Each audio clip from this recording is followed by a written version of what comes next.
नमस्कार, good morning. आपके साथ मैं हूं करुणा शंकर शर्मा। बड़ी खबर वॉर जोन से।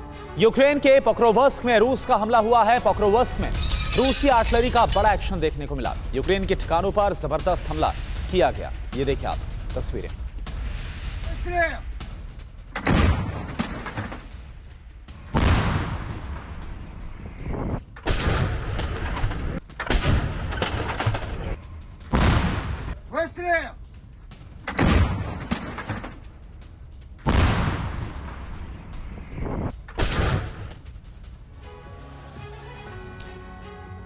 यूक्रेन युद्ध में अगर नाटो की सेना उतरेगी तो पुतिन के सब्र की सीमा टूट जाएगी।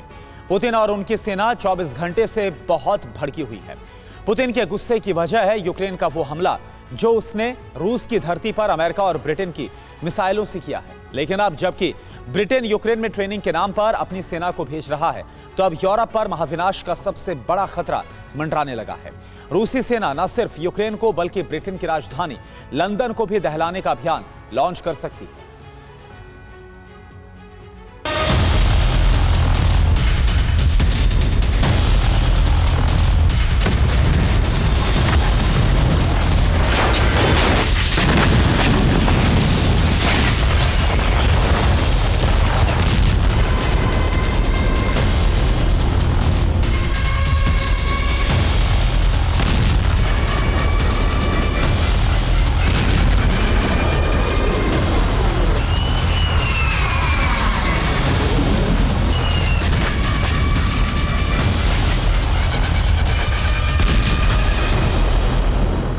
युद्ध में विनाश का परमाणु सत्र शुरू हो सकता है।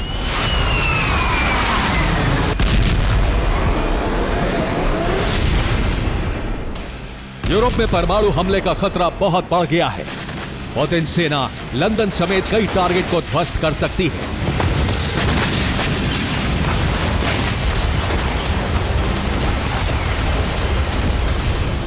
प्रलय की सबसे बड़ी बारूदी आग भड़कने की आशंका बढ़ गई है।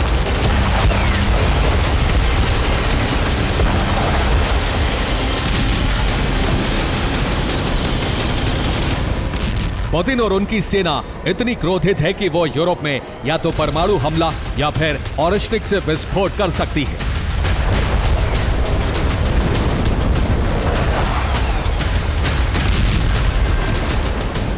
रूस के इस क्रोध का कारण है यूक्रेन का वो हमला जो उसने पश्चिमी देशों के हथियारों से रूस की धरती पर किया है।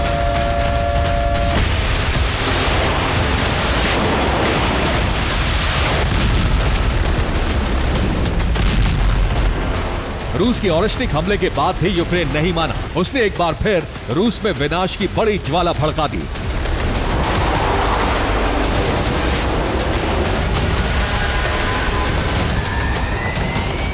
इस बार रूस में यूक्रेन ने अटैक एमएस, स्टॉर्म शैडो और ड्रोन से एक साथ भीषण हमला किया।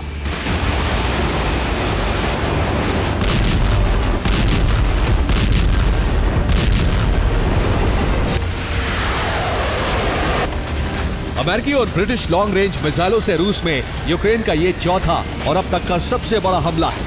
रिपोर्ट के मुताबिक यूक्रेन के हमले से रूस में इतना बड़ा जलजला अब तक नहीं आया था।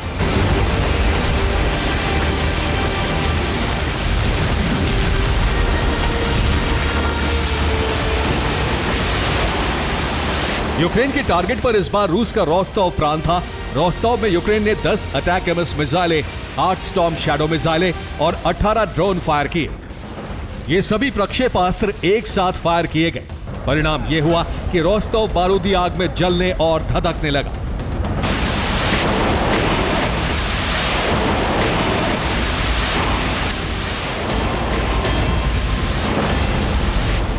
रोस्तोव में विनाश की यह बड़ी आग तब भड़की जब यूक्रेन ने पश्चिमी देशों की लॉन्ग रेंज मिसाइलों से आक्रमण किया।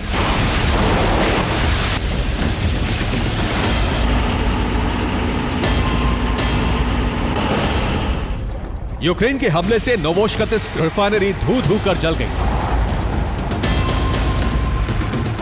यह रिफाइनरी रूस की टॉप 10 ऑयल रिफाइनरीज में से एक है।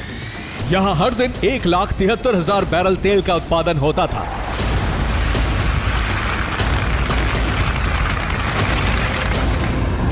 लेकिन अब यह रिफाइनरी विनाश की आग में बुरी तरह से जल गई है।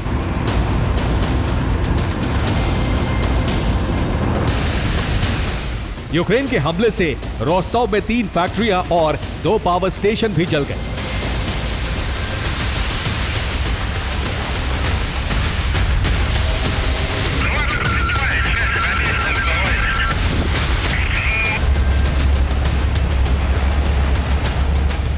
यूक्रेन ने सिर्फ रोस्टोव को ही नहीं दहलाया बल्कि क्रीमिया में भी हवाई हमले किए।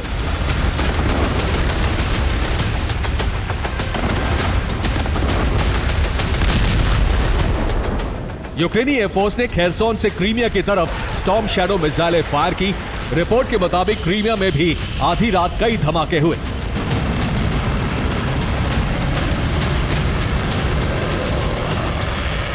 विस्फोट की वजह से 3 जगहों पर आग लग गई।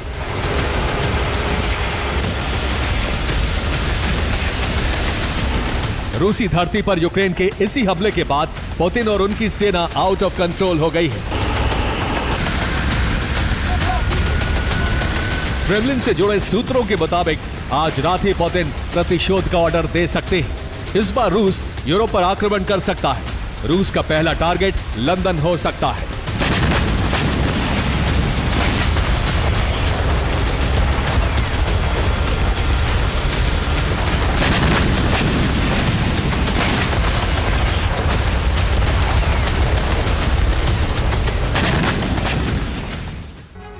रूस ने बेलारूस के ब्रेस्ट शहर में ऑरिशनिक मिसाइलों की तैनाती कर दी है। रूस का पहला टारगेट ब्रिटेन की राजधानी लंदन है। लंदन और ब्रेस्ट की दूरी 1850 किलोमीटर है। अगर ब्रेस्ट से मिसाइल फायर की जाएगी तो ये लंदन में सिर्फ 8 मिनट और 8 सेकंड में पहुंच जाएगी। पुतिन के टारगेट पर सिर्फ ब्रिटेन ही नहीं बल्कि अमेरिका और उसके सहयोगी देश भी हैं। ब्रेस्ट से यूक्रेन की राजधानी कीव की दूरी 653 किलोमीटर है। ऑरिशनिक यहां पर सिर्फ 2 मिनट 7 सेकंड में तबाही को मचा देगी। इधर रोमानिया में अमेरिका का जो एयरबेस है वो ब्रेस्ट से 1180 किलोमीटर दूर है।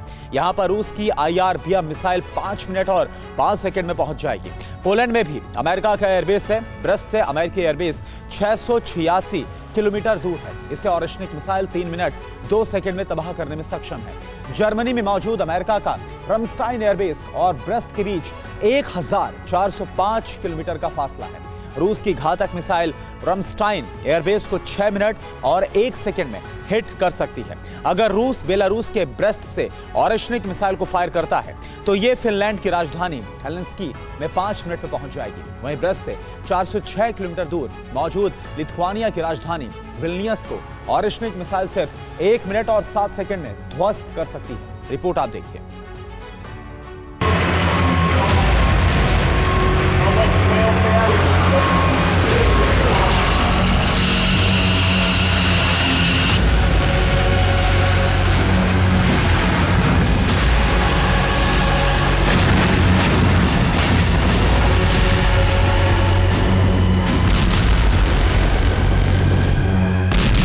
रूस पर यूक्रेन ने जो हमला किया है वो रूस के न्यूक्लियर और बायोलॉजिकल सेना के हेड इगोर की हत्या के तीसरे दिन हुआ है।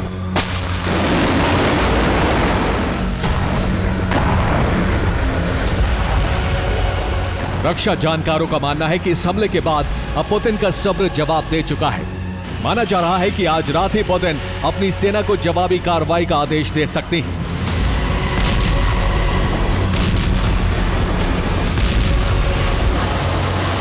इस बार रूस जो हमला करेगा वो पिछले हमले से भी ज्यादा खतरनाक हो सकता है। पिछले हमले में रूस ने ऑरिशनिक मिसाइल से विस्फोट किया था। इस बार रूसी सेना या तो एक साथ कई ऑरिशनिक मिसाइलें फायर कर सकती है या फिर यूरोप में एटमी धमाका हो सकता है।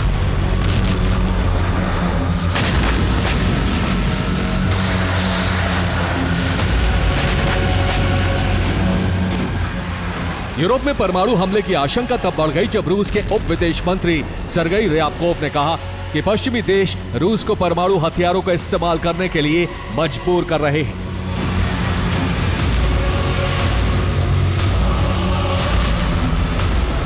माना जा रहा है कि रूस का पहला टारगेट लंदन और फिर अमेरिका है। इस बात के संकेत तब मिले जब रूस ने ब्रिटेन और अमेरिका की घेराबंदी शुरू कर दी।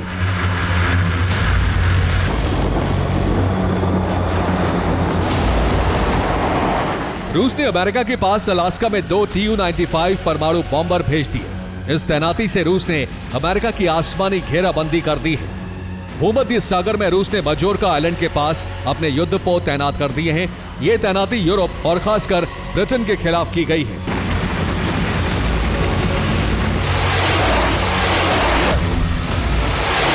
सूत्रों के मुताबिक रूसी सेना गुप्त रूप से यूरोप की घेराबंदी कर रही है। घेराबंदी के साथ ही पुतिन का ऑपरेशन यूरोप शुरू हो सकता है।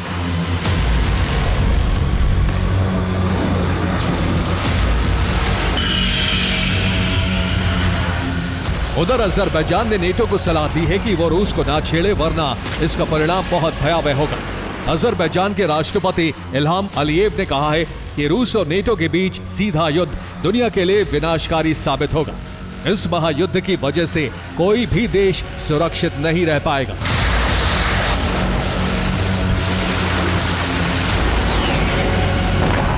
ये आशंका यूं ही नहीं है।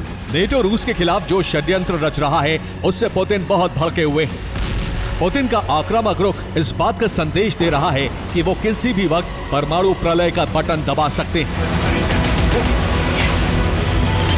Bureau report, TV9 Bharatvarsh.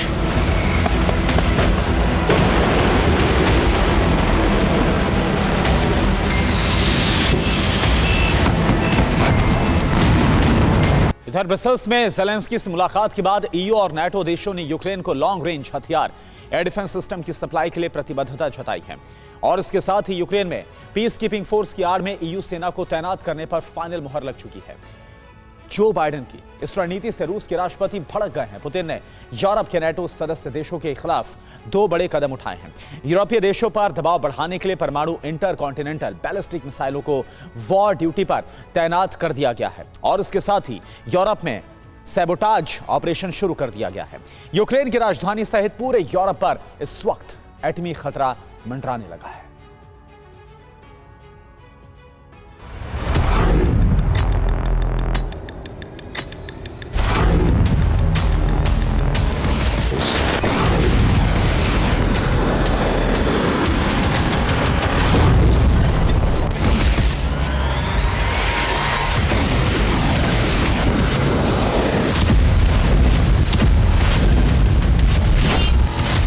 Donald Trump की व्हाइट हाउस वापसी के बाद जिस युद्ध का अंत माना जा रहा था, वो युद्ध उनके व्हाइट हाउस में कदम रखने से पहले ही महासंग्राम में बदलने जा रहा है।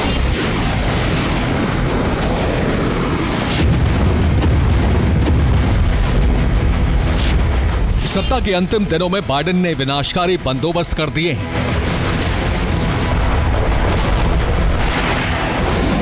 बाइडेन की इस रणनीति पर ब्रसेल्स में EU वेस्टर्न बाल्कन समिट के दौरान EU और नेटो नेताओं के हस्ताक्षर हो चुके हैं, जिसके गवाह खुद यूक्रेन के राष्ट्रपति वोलोदिमीर ज़ेलेंस्की बने।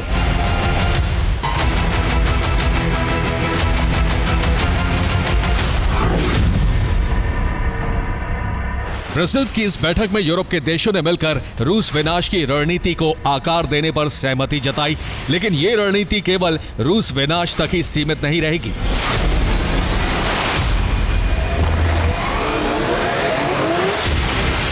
क्योंकि रूस पर होने वाले हमले पुतिन को यूरोप पर एटमी पलटवार के लिए मजबूर कर सकते हैं।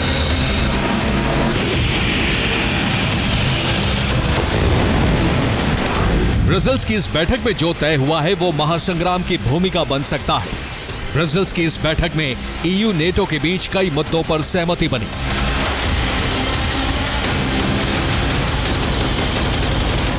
यूक्रेन में पीस कीपिंग फोर्स के तौर पर 1 लाख सैनिक तैनात किए जा सकते हैं। इसके साथ ही लंदन को यूक्रेन की कार्यकारी राजधानी बनाया जा सकता है। EU से यूक्रेन को नए और हाईटेक हथियार दिए जाएंगे। जर्मनी $8 बिलियन यानी 68,000 करोड़ रुपए के हथियार यूक्रेन को देगा। वर्ल्ड बैंक से यूक्रेन को 17,000 करोड़ रुपए की मदद मिलेगी। यह मदद रूस की सीज की गई संपत्तियों को बेचकर दी जाएगी।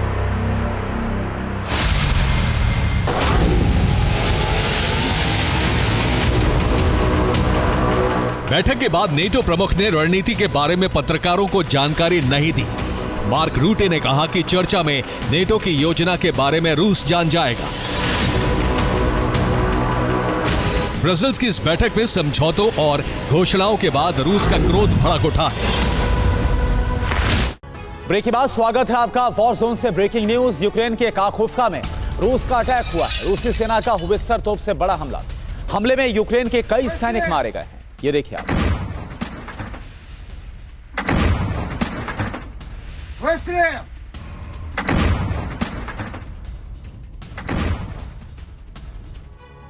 तो ट्रंप के सत्ता संभालते ही रूस यूक्रेन की जंग में जो क्षेत्र टर्निंग पॉइंट बन सकता है वो कुर्स्क है, जिस पर बढ़त बनाकर ज़ेलेंस्की शांति समझौते में सौदेबाजी कर सकते हैं। लेकिन ये इतना आसान नहीं है जितना यूक्रेनी फोर्स ने सोचा था, क्योंकि पुतिन ने न सिर्फ कुर्स्क की रणनीति को बदल दिया है बल्कि फ्रंट लाइन पर भी बदलाव करके यूक्रेन पर एक तीर से दो निशाने साध लिए हैं। पहला डोनबास रीजन से यूक्रेन की विदाई, तो दूसरा कुर्स्क के चक्रव्यूह में यूक्रेनी फोर्स को फंसाना, और दोनों ही निशाने सटीक लगे हैं। आखिर कैसे यूक्रेन पर भारी पड़ी रूस की रणनीति, आप देखिए इस रिपोर्ट में।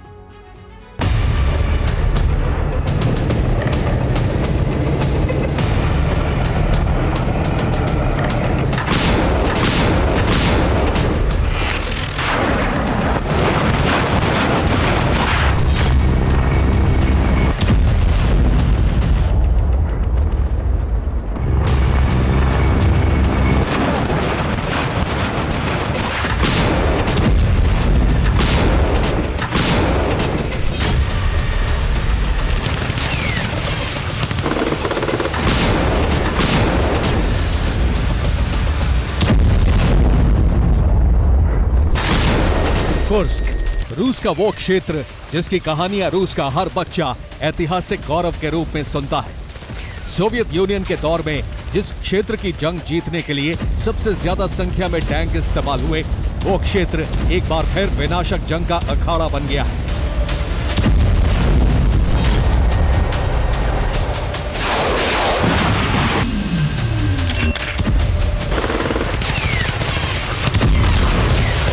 यूक्रेन की सेना का इस क्षेत्र में दाखिल होना, रूस की सेना पर भारी पड़ना, बस्तियों पर कब्जा कर लेना और रूस का इस कार्रवाई को बर्दाश्त कर लेना सामान्य नहीं।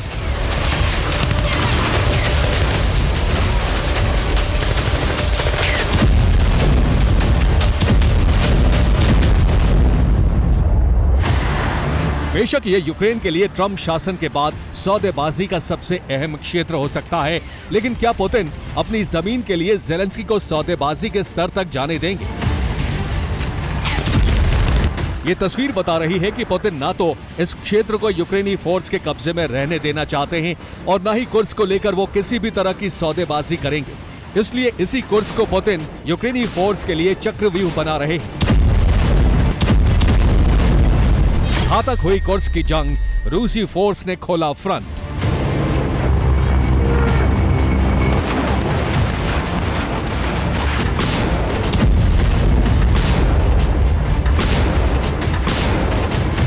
आखिरकार जो अनुमान लगाया जा रहा था वो सच साबित हुआ। कुर्स्क की जंग में नया मोड़ आ गया है और जंग को नया मोड़ दिया है रूस की सेना ने, जिसका प्रमाण है कुर्स्क में बिखरे पड़े यूक्रेनी सेना के वो हथियार जिनके दम पर कुर्स्क में एंट्री हुई। ये वीडियो रूसी रक्षा मंत्रालय ने जारी किया है, जिसमें दावा किया गया है कि कुर्स्क में हमलावर यूक्रेनी सेना पर रूसी फोर्स ने घात लगाकर हमले किए, जिसमें नेटो के 3 बख्तरबंद वाहनों को ध्वस्त कर दिया गया और इसमें यूक्रेनी सैनिकों को भी नुकसान हुआ है। इसके अलावा दूसरी तस्वीर यूक्रेनी फोर्स को मिले उस अब्राम्स टैंक की है, जिसे रूसी फोर्स ने कबाड़ में तब्दील कर दिया है। दावे के तहत यह हमला भी रूस ने एंटी टैंक मिसाइल से किया है, जिसमें यूक्रेनी सेना को भी नुकसान हुआ है। ठीक ऐसा ही एक और वीडियो जारी किया गया है, जिसमें दावा किया गया है कि रूसी फोर्स ने कुर्स्क में यूक्रेन के 30 से ज्यादा बख्तरबंद, 2 टैंक और करीब 28 दूसरी गाड़ियां नष्ट कर दी।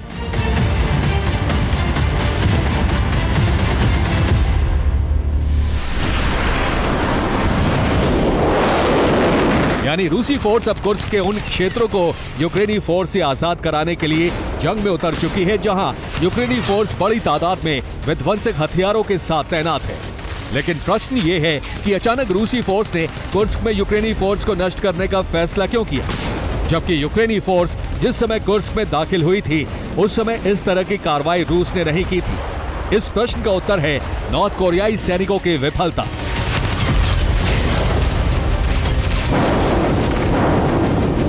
दरअसल कुर्स्क की जंग में नॉर्थ कोरिया के 11,000 सैनिक शामिल हुए थे, लेकिन नॉर्थ कोरियाई सैनिकों को आधुनिक जंग लड़ने का अनुभव नहीं है। इसलिए कुर्स्क की जंग में नॉर्थ कोरियाई सैनिकों को भारी नुकसान हुआ।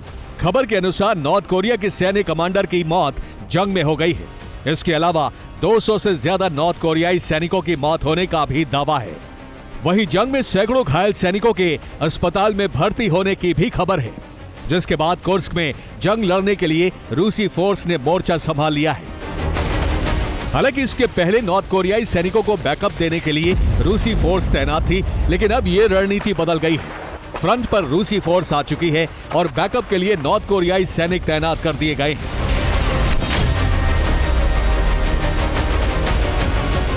कुर्स्क की जंग में नया मोड़ आने की पुष्टि एक लीक हुई फोन कॉल रिकॉर्डिंग के जरिए भी हुई है। इस रिकॉर्डिंग में मॉस्को की अस्पताल की नर्स और खार्किव में लड़ रहे उनके पति की रिकॉर्डिंग है। नर्स ने अपने पति को यह भी बताया कि नॉर्थ कोरियाई सैनिकों की वजह से अस्पताल भर चुके हैं और नॉर्थ कोरियाई सैनिकों की वजह से रूसी सैनिकों का इलाज ठीक से नहीं हो पा रहा है। यानी किम के लड़ाकों की कुर्स्क में खस्ता हालत की खबर सच्ची है, जिसके बाद रूसी फोर्स ने फ्रंट संभाल लिया है और इस बार जंग की रणनीति चक्रव्यूह की तरह दिख रही है।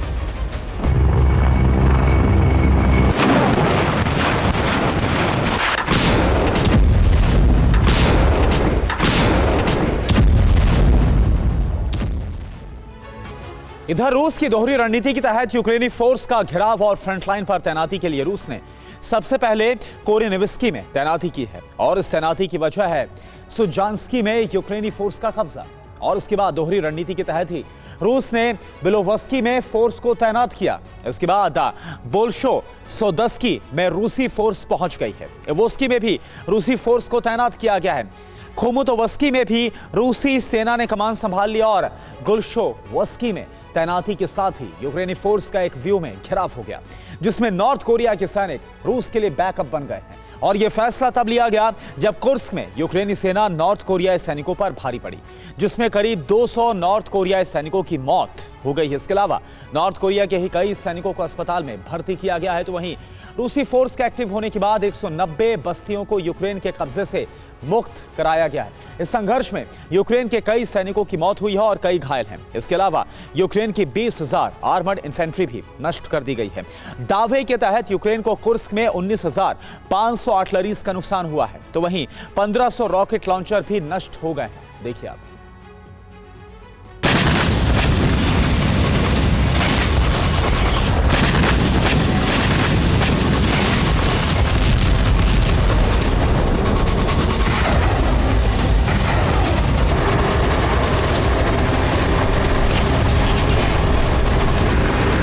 इसका साफ मतलब है कि कुर्स्क की जंग खूनी हो चुकी है, ताकि इसी महीने कुर्स्क की जंग का अंत हो सके और इसकी पुष्टि भी की गई है।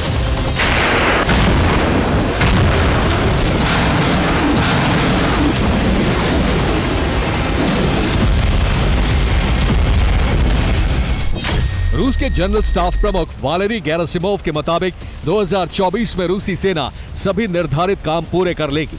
हम कुर्स्क में मौजूद यूक्रेनी सेना को इसी महीने खदेड़ देंगे। अब रूसी सेना जंग में अपनी प्राथमिकताएं तय कर चुकी है और जो तस्वीर इस समय पूर्वी यूक्रेन की फ्रंट लाइन पर दिख रही है वो चौंका रही है। एक तरह से रूस की जमीन में दाखिल हुई यूक्रेनी फोर्स रूस के चक्रव्यूह में फंस चुकी है। इसलिए यूक्रेनी फोर्स ने हाइमार्स और अब्राम्स को कुर्स्क की जमीन पर एक्टिवेट कर दिया है और रूसी फोर्स उन्हीं हथियारों को टारगेट कर रही है। ये वीडियो काखोकवा में नीपर बैटल ग्रुप ने जारी किया है, जिसमें D-30 हॉवित्जर ऑपरेटिंग ग्रुप ने यूक्रेनी सैनिकों की एक पूरी प्लाटून को नष्ट कर दिया। ये वीडियो ज़ैपेट ग्रुप ऑफ फोर्सेस ने जारी किया है, जिनके घातक ड्रोन ने डोनेट्स्क की एक बस्ती में छिपे यूक्रेनी फोर्स और उनके बख्तरबंद पर हमला किया और PTR-80 आर्मर्ड को नष्ट कर दिया। अब इस वीडियो को देखिए, जिसमें रूसी सेना के घातक इरादे पता चलते हैं। ठीक ऐसे ही खार्किव पर भी रूसी फोर्स ने आर्टिलरी से हमले किए, जिसमें यूक्रेनी फोर्स को भारी नुकसान हुआ है। इसके अलावा यूक्रेन के ड्रोन हमलों को रोकने के लिए रूस ने भी स्पेशल ड्रोन बटालियन बना ली है, जिसके लिए स्पेशल ट्रेनिंग प्रोग्राम जारी है और ये बटालियन यूक्रेनी हमलों से एनर्जी सेक्टर को सुरक्षित रखेगी। और इसकी जरूरत क्यों है, इसे इस वीडियो से समझिए। ये वीडियो MI8 के प्रदर्शन का है, जिसमें दावा किया गया है कि हेलीकॉप्टर ने रूस के शाहिद-1 ड्रोन को गिरा दिया। यानी रूस के ड्रोन पर संकट मंडरा रहा है और यूक्रेन के घातक ड्रोन्स के लिए खुला आसमान नजर आ रहा है, जिससे जंग के और ज्यादा विनाशकारी होने की आशंका बढ़ गई है। Bureau report, TV9 Bharatvarsh. जैसे सीरिया को दहलाया वैसे यमन पर हमला किया। बेंजामिन नेतन्याहू का नया ब्लूप्रिंट सामने आ गया है, जिसमें वो एक एक करके इजराइल के तमाम दुश्मनों को खाक में मिला देना चाहते हैं। सीरिया में हमले के बाद यमन में मिसाइल स्ट्राइक करके हूथी को जबरदस्त नुकसान पहुंचाया है। इस बार इजराइल ने सैन्य ठिकानों के साथ एनर्जी सेक्टर पर भी हमला किया, लेकिन हूथी के खिलाफ यह युद्ध की शुरुआत है। बेंजामिन ने प्लान बनाया है कि वो तब तक हमला करते रहेंगे जब तक हूथी के सारे ठिकाने नष्ट नहीं हो जाते। ये ठीक वैसा ही प्लान है जैसा हमास और हिजबुल्लाह पर हमला करने में अपनाया और फिर सीरिया में हिजबुल्लाह ठिकानों का सफाया किया। अब हूथी का नंबर है जिससे वो बैकफुट पर आ चुका है। रिपोर्ट आप देखिए।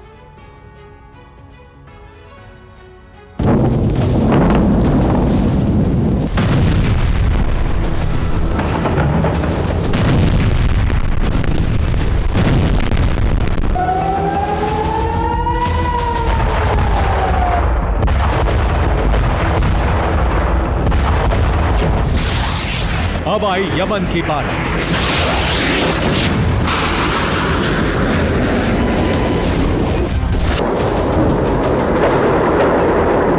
बेंजामिन नेतन्याहू के लिए सिर्फ गाजा, लेबनान और सीरिया काफी नहीं। उन्होंने ठान लिया है कि वो यमन को भी तबाह कर देंगे।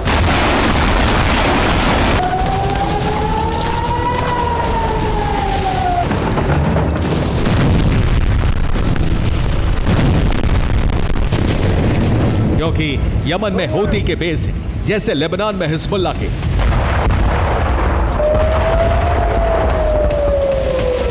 इसलिए इजराइल ने बीती रात इतना बारूद बरसाया, जब सुबह हुई तो कई हूती ठिकानों से निकलता धुआं तबाही की कहानी बता रहा था।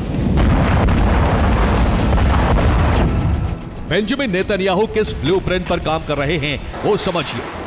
गाजा में हमास का खात्मा करने के लिए IDF के सैनिक जुटे हैं। लेबनान में हिजबुल्लाह का दहन करने के लिए उत्तरी बॉर्डर से हमले किए जा रहे हैं। सीरिया में हिजबुल्लाह और इस्लामिक रेजिस्टेंस के ठिकानों को तबाह करने के लिए एयर स्ट्राइक की जा रही है।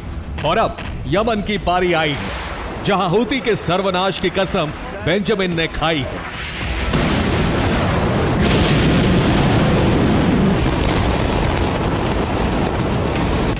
यमन में इससे बड़ा हमला अभी तक इजराइल ने नहीं किया था।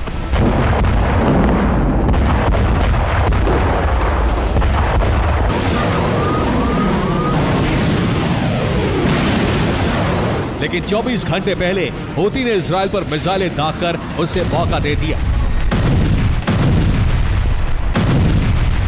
फिर जो विध्वंसक खेल हुआ, उससे हूती को जबरदस्त नुकसान हुआ। यह हजीज पावर स्टेशन पर हमले की तस्वीरें हैं। हमला कितना बड़ा और भयंकर है, यह इन आग की लपटों से समझा जा सकता है। पूरा पावर स्टेशन जल गया। इजराइल ने हमले के लिए बैलिस्टिक मिसाइल का इस्तेमाल किया। इसके अलावा फाइटर जेट से भी बमबारी की। यमन की राजधानी सना के दक्षिण में पड़ने वाले स्टेशन के तबाह होने से सना में अंधेरा हो गया।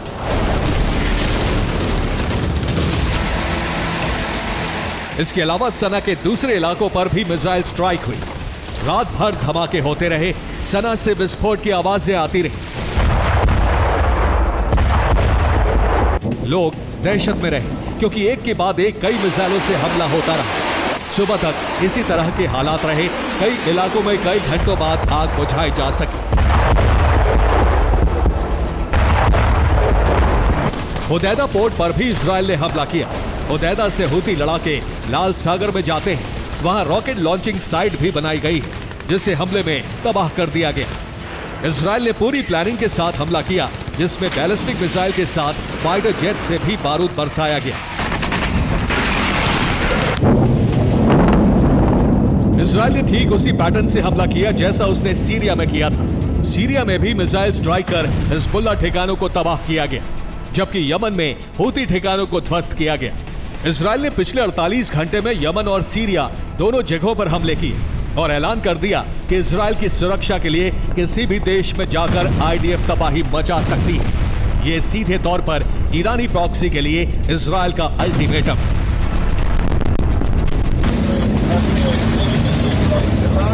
इजराइल के इतने विध्वंसक हमले की वजह समझ लीजिए।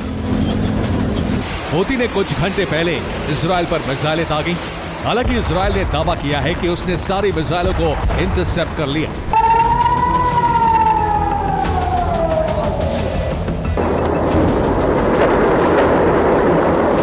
इस वीडियो को इजराइल ने जारी किया है, जिसमें कई मिसाइलें तेल अवीव के ऊपर दिख रही हैं। इसी दौरान आयरन डोम एक्टिव हो गया, सायरन बजने लगी।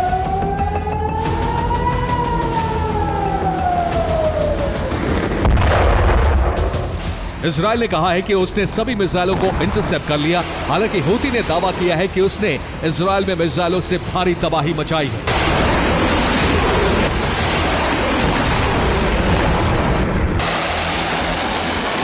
इन हमलों का बदला लेने के लिए इजराइल ने कुछ ही घंटों में बैलिस्टिक मिसाइलें दागी, जिससे लग रहा है सीरिया के बाद युद्ध का एपिसेंटर यमन बन गया है।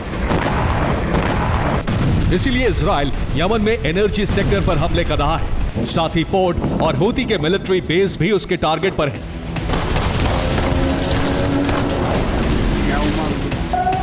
हालांकि इस हमले में अमेरिका शामिल नहीं हुआ है, लेकिन जो हालात हैं उससे साफ है कि अगर हूती ने पलटवार किया तो अमेरिका युद्ध में उतर सकता है। वैसे भी टास्क फोर्स लगातार लाल सागर में कार्गो जहाजों पर हमले रोक रही है।